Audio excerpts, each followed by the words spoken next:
திருப்பூர் தாலுகா மேலே நெருக்கப்பையை சேர்ந்த பழத்திப்பட்டி வசித்து வரும் பழத்திப்பட்டி ஆளுங்க. 20 வருஷ காலமாக இந்த அமைச்சர்கிட்ட நாங்களும் கல்யாண மண்டபம் வேணும், இந்த எல்லா வசதியும் கேட்டு இந்த கோயில் எல்லாம் கட்டி கொடுக்கணும்னு சொன்னோம். எந்த வசதியும் இல்லை. இன்றைக்கி அவர் வந்திருக்கும்போது இவர்கிட்ட மனு கொடுக்க வேண்டாம்னு சொன்னதுக்காக நெருக்கப்பட்ட என்னை பிடிச்சி தள்ளி கலவரமாகி அந்த பிரச்சனையோடு அவங்க மனு போயிட்டாங்க. இந்த கலவரத்தை முன்னிட்டு அவங்க அந்த அது மரியாதை பண்ணலன்னு சொல்லி அவங்க போயிட்டாங்க.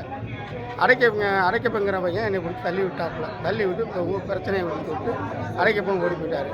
இது எங்களுக்கு ஒரு நல்ல முறையாக கேட்டு கொடுங்க. இந்த கோயிலையும் பாருங்கள், இந்த ஊரையும் பாருங்கள். இந்த ஊரில் எந்த வசதி ஆச்சு இருக்கான்னு நல்லா பாருங்கள். நாங்களும் 5-6 ட்ரிப்பு 5 வருஷத்துக்கு ஒருக்கா வர்றாரு, வந்துட்டு போயிடுவார். கல்யாணம் பண்ணாது இந்த செஞ்சு ஆரம்பிக்கிறாரு. கேட்டால் அந்த ஊர் எனக்கு யாவுமே இல்லையே அப்படின்னுறாரு. இன்றைக்கி அதை கேட்டதுக்கு பிரச்சனை பெருசாகிடுச்சு. இந்த கல்யாணம் அந்த பிள்ளையார் கோயில் கட்டி 14-15 வருஷமாக கிடக்கு.